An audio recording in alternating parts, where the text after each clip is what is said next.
Hello everyone. This is part 2 of our review for unit test number 1.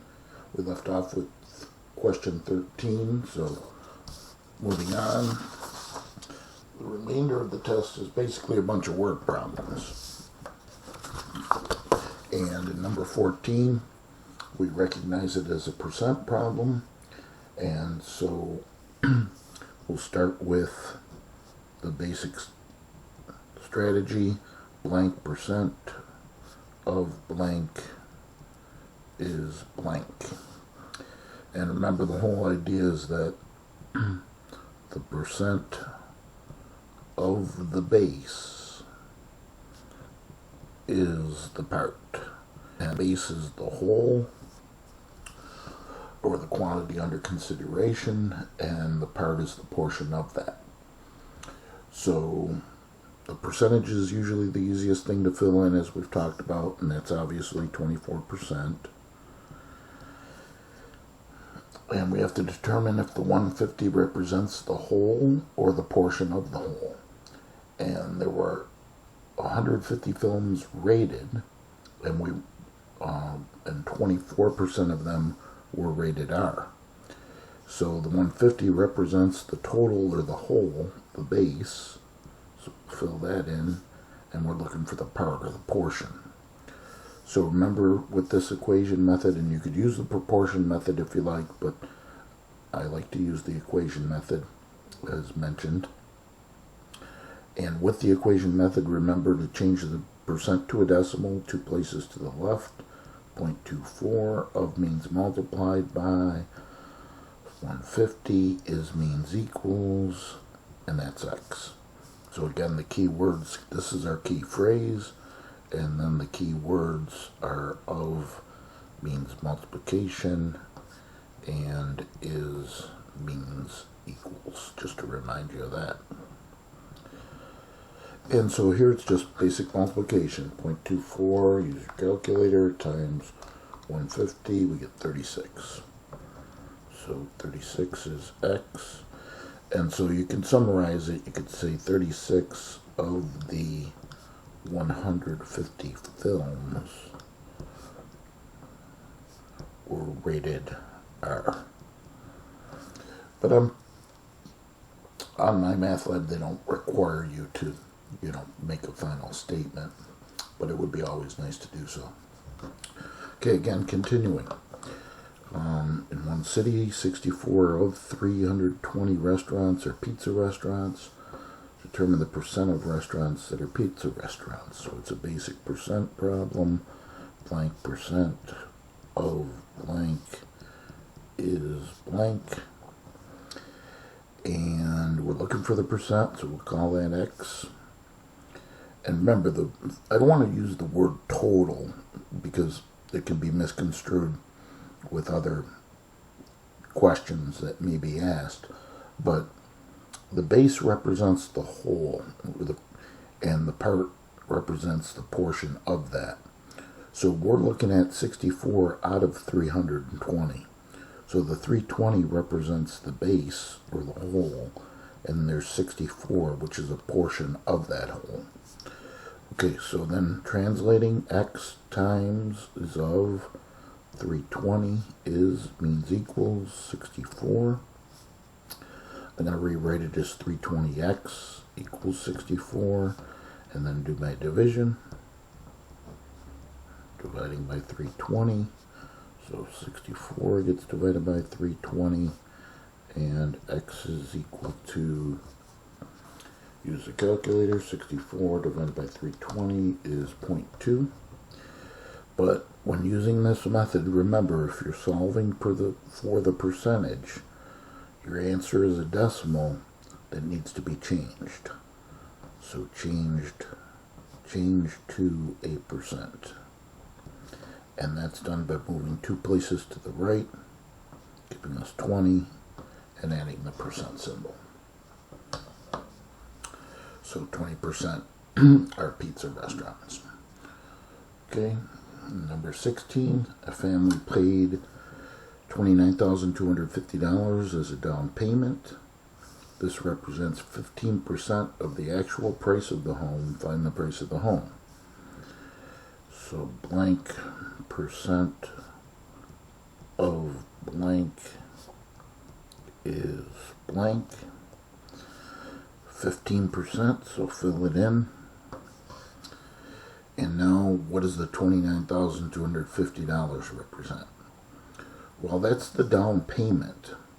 So you have to try to put yourself in this situation and think of, well, draw a picture if you want, right? Here's a house. How much of it did we pay for? Well, not all of it, just a little portion of it, right? So that $29,250 must be the part, because that's just a portion, the 15% of the cost of the house, which is the unknown. So the unknown is the base. So then translate it to a mathematical equation, 0.15 times x equals 29,250.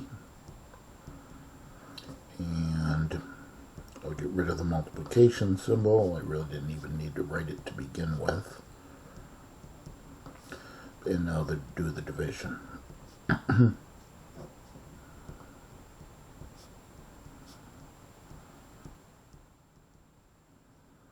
So we're dividing by 0.15, and x is equal to, so 29,250 divided by 0.15 is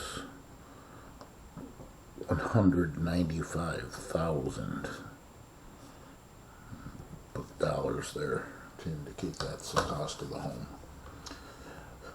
Okay, so then we have a furniture company that produces 4,000 chairs a month, and they're going to increase production by 8%.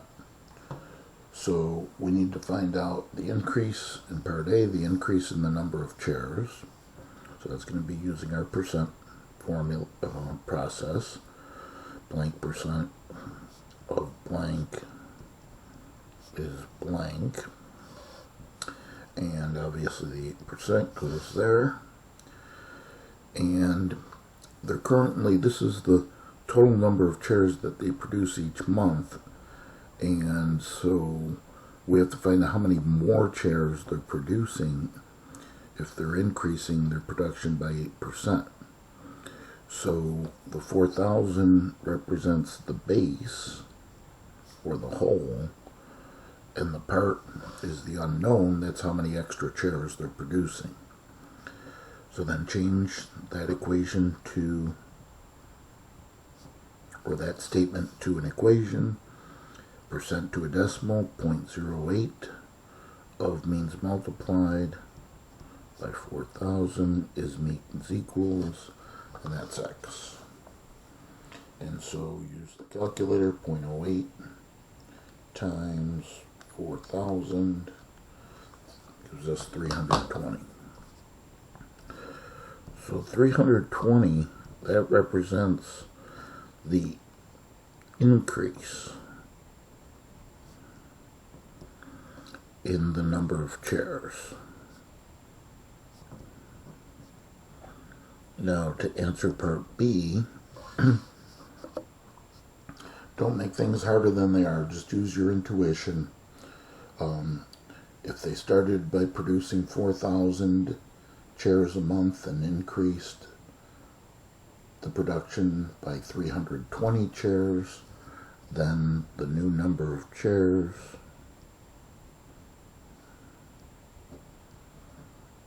is just simply found by adding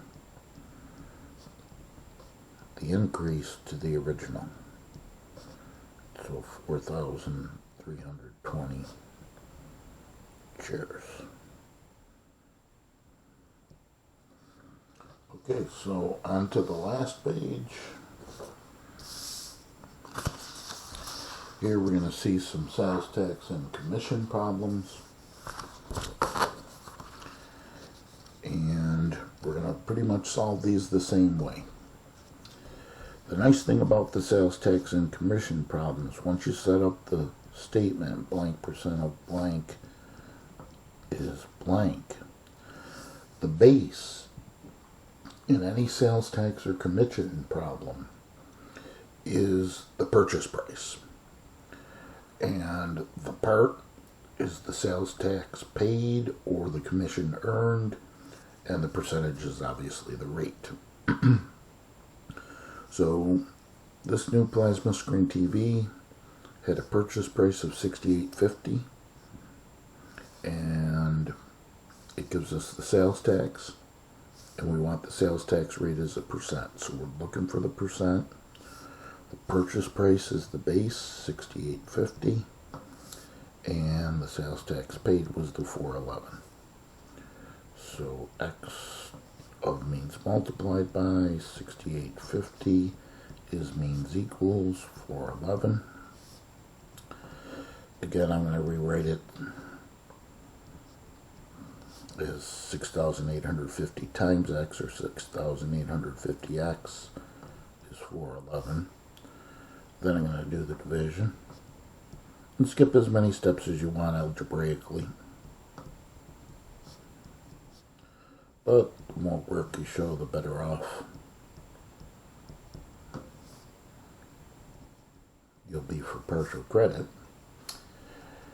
And so X is equal to, use a calculator, 411 divided by the 6850, 0.06. But once again, remember, with this method, if you solve for the percent, the answer that you get is a decimal. And you want to change that to a percent. So 2 places to the right gives us 6, add the percent symbol. That certainly seems reasonable. Okay, so in number 19, we've got a gold and diamond bracelet that cost $1,800 and a 7.25% sales tax rate. The sales tax is what we first want to find. So blank percent of blank is blank. Sales tax rate 7.25%. The purchase price is the base. That will be the $1,800. And the sales tax paid represents the part, and that's our unknown. Change the decimal to a percent, so 0.0725. Again, 2 places to the left, drop the percent symbol. Of means multiplied by, 1,800 is means equal, that's X. And use your calculator, 0.0725 times 1,800 is 130.5. So summarizing that, that's the sales tax. So the sales tax is $130.50. And if we want the total price, again, don't make this harder than it is. Everybody's purchased something at some point. And if you buy something and you pay sales tax, obviously the total price is the cost of the item, in this case the $1,800, plus the sales tax, $130.50. So $1,930.50. Alright, and the last problem, a commission problem. Start the same way with our standard statement, blank percent of blank is blank. We're given the 2.5%. And we're also given the commission that was earned on selling a house. So remember, and we want the selling price of the house.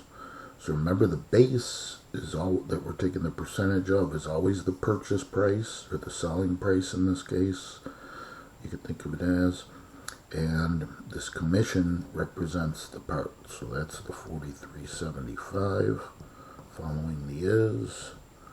And the base is what we're looking for. Okay, converting to an equation, change the decimal to a percent, 0.025. Of means multiplied by, x is means equals 43.75. I'm going to recopy that without the multiplication symbol, and then finally the division. So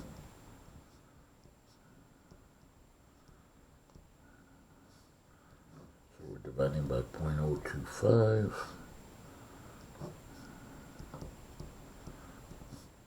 And x is equal to, so 43.75 divided by 0.025 is 175,000.